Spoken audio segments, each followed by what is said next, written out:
বিষ্ণু ইসলাম ওনার ইহুদি প্রতিবেশীর বাসায় যেতেন।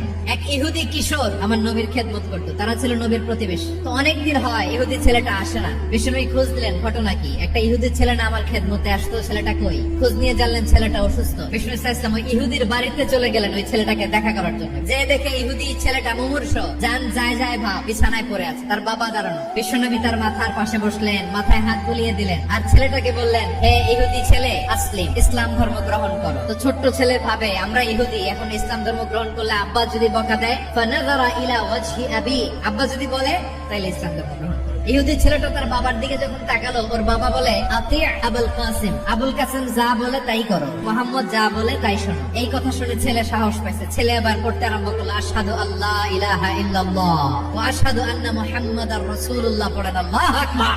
ওই আহ্বানে সাড়া দিয়ে ইহুদি ছেলে শাহাদা পড়ে মুসলমান হয়ে গেল। তার হৃদয়টারে ঈমানের নূর দিয়ে আলোকিত করে দিল কে?